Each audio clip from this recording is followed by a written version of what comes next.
75 million fans worldwide. In 2007, for the 9th time in 15 seasons, Manchester United were England's Premier League champions. One thing you need at this club, you need a great will to win, you need a great desire, you need a great dynamo inside, the energy inside you to go the full distance in these leagues. It's not easy. There's many measures, but if you take it in the round, I think, you know, we could put a credible sort of argument as to why we are the biggest, certainly. You get the feeling that people are talking about you as being the team in the world, and it's very satisfying. There are very few football clubs that can claim to be a truly global phenomenon, but Manchester United generate huge excitement wherever they play. Of course, success on the pitch is good for business, and the Red Devils have had plenty of that. Champions of England 16 times, winners of 2 European Cups, United's dominance of the English Premier League has won them millions of fans, and the club has begun tailoring close season tours to capitalise financially on this massive interest. I was surprised my first visit to the Far East back in '89, I think it was.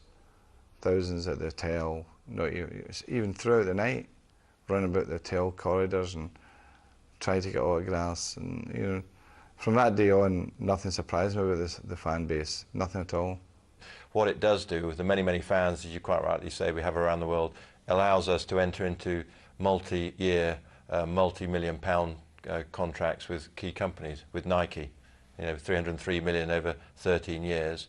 AIG, our new shirt sponsor, 56.5 million, a record deal over 4 years. These companies wouldn't want to partner with us unless we had that overseas following. Good evening, welcome to Live from Old Trafford.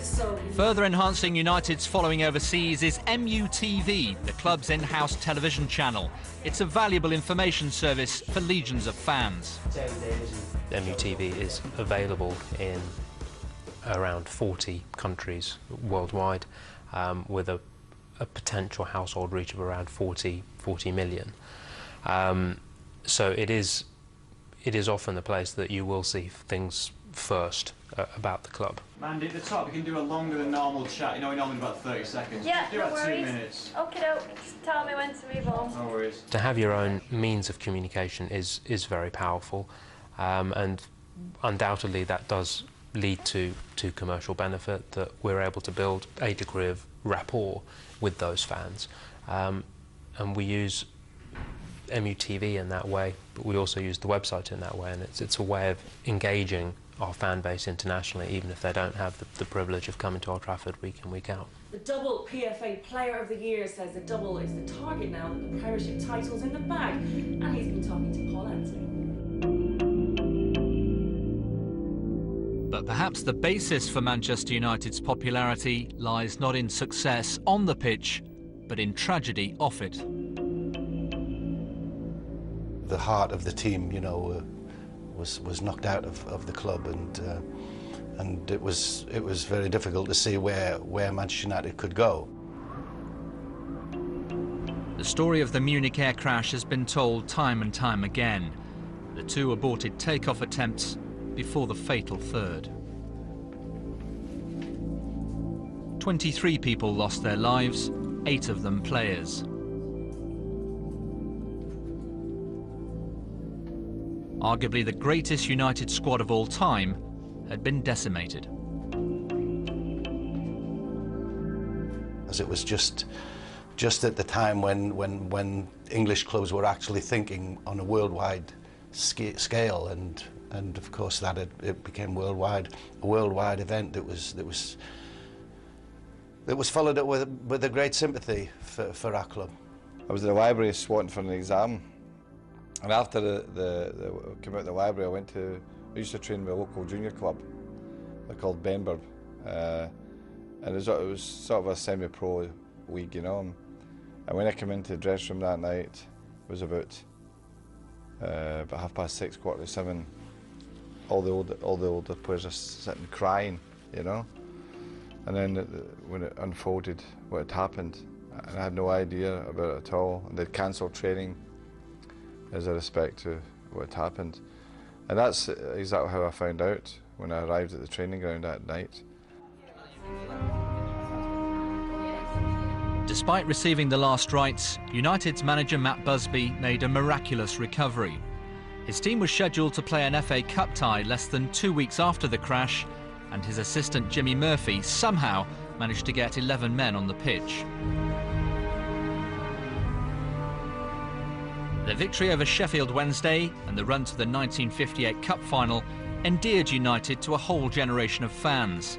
And despite losing at Wembley, the sight of Busby, on crutches, urging his team forward, set the seal on the most emotional of seasons. It was a bit of satisfaction in as much as he, who was the leader of the club, he was the boss. He felt personally, you know, the accident was a little bit responsible to him because he had pioneers going into Europe, and it was a very emotional day. I remember it quite clearly. The wave of popularity that carried United through the next 10 years swept them all the way to the 1968 European Cup final against Benfica.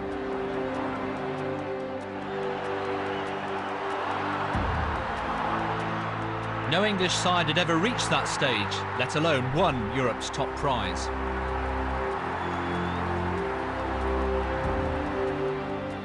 But all that changed at Wembley on May the 29th, 1968.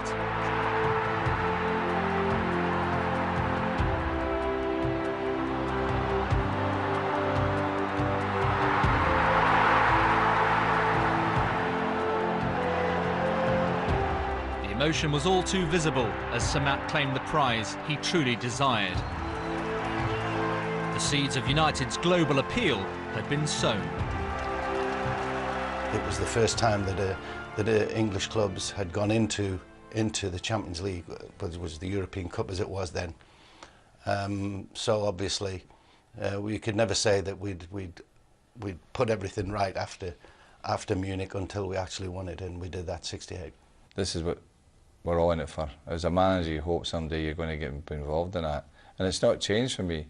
So, understandably, for Sama, it must have been 10 times even greater, his desire to have won that European trophy, because you're playing against the best, you're beating the best, and United, you know, played Benfica, who'd already won it a couple of times. It must have been a fantastic occasion. Sadly for United and their fans around the world, success was all too fleeting.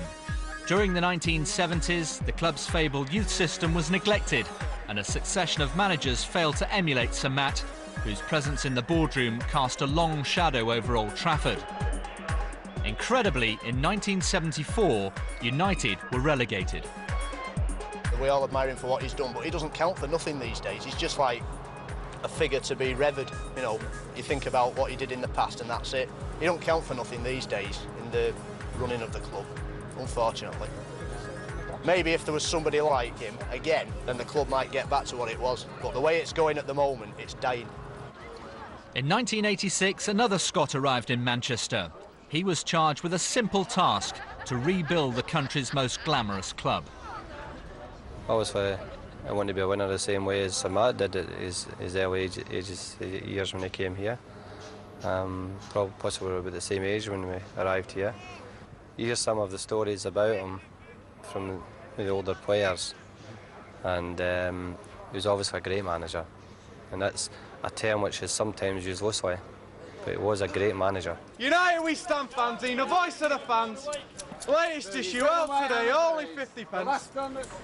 When Alex Ferguson took charge at Old Trafford, he faced a myriad of problems. The club hadn't won the league in 19 years. Rumours were rife of a drinking culture in the squad, and United were once again in a relegation battle. When I took the job, I always remember after the first press conference down in Oxford, when the press asked that question exactly what you asked me, do you think United are going to be relegated? And I said, stop, it's silly. It's impossible. And I had to come out with that positive reaction simply because I couldn't be anyway in any shape or form saying, well, we just have to see, you know, because there's a lot of cliches you can use. Well, let's see, football's a funny game and all that. That wasn't required. What was required is the positive response to making sure that nobody in our club thought there was any even glimmer a chance of us going down. Matt Busby had been with Manchester United a long time, and when Alex Ferguson came, his plans were long-term.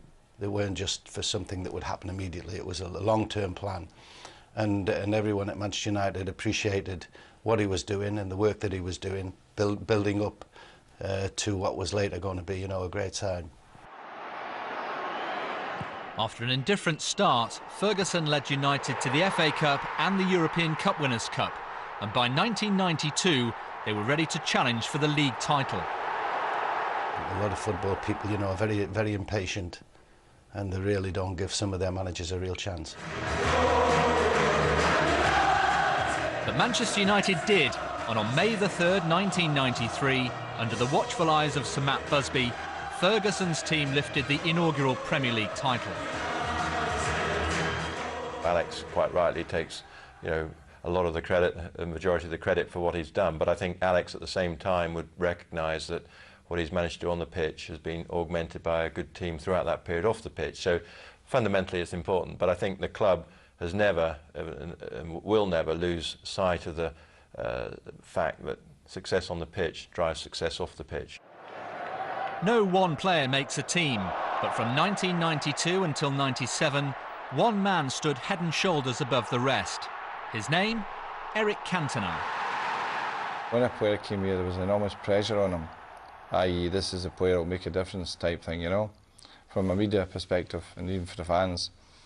But when Eric came, he just walked on that pitch as if he'd been born to play there, and I think he was actually. And that great presence, and he stuck his chest out and said, "It's okay, I'm here. You know, we all can relax now." And he brought a calmness and a composure to our game that it transformed the team. I think we probably would have won the league without him, but he's certainly with him, we were certain to win it. Off you go, Carl, now. Good, Carl. Like Sir Matt Busby, Sir Alex Ferguson has always believed that the products of a successful youth policy should form the basis of any United team. Don't worry, mate, just got in your way, leave it, don't worry. Almost from the outset, Ferguson has used a combination of former United stars and the leading coaches available to attract the best young talent in the country. To the side. Mickey, this side. There's Beckham. Beckham! Oh, brilliant! In 1995, he famously fielded the kids. David Beckham, Ryan Giggs, Paul Scholes, Nicky Butt, Phil and Gary Neville. All of them youth products. They form the basis of a team that would dominate domestically.